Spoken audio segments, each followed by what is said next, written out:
তো 10.2-1 নম্বর অঙ্কটায় বলেছে শাহানা বিবি দোকানদার উৎপলবাবুকে 10% লাভে চাল বিক্রি না। প্রথমে সুবলবাবু ধান উৎপাদন করে এক পাইকারি বিক্রেতাকে 20% লাভে বিক্রি করে। শাহানা বিবি দোকানদার উৎপলবাবুকে 10% লাভে বিক্রি করে, কিন্তু উৎপলবাবু যদি 12% লাভে ওই চাল বিক্রি করে থাকেন তবে একটি সরলরেখাংশে ছবি এঁকে আমাদের নিচের প্রশ্নগুলি উত্তর দেবে। আমরা সরলরেখাংশ করে এভাবে লিখি: সুবলবাবুর উৎপাদন ব্যয় আর লাভ করেছে 15%, লাভ করেছে 20%।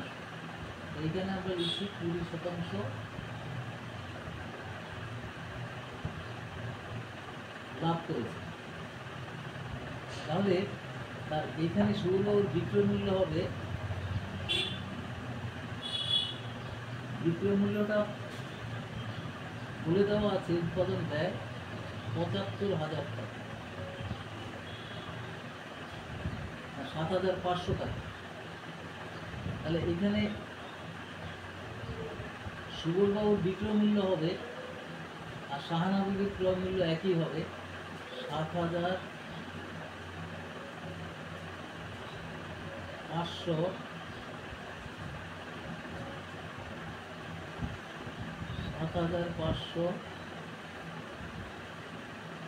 গুণিত 120/100।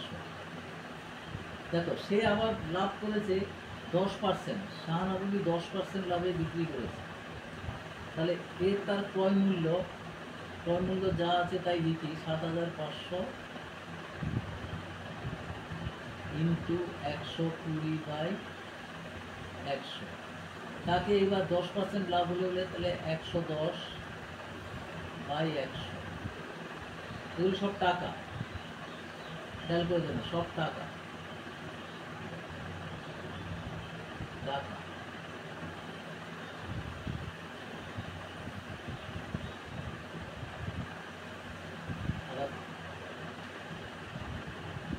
শাহানা বিবির লাভ হয়েছে আবার 12%।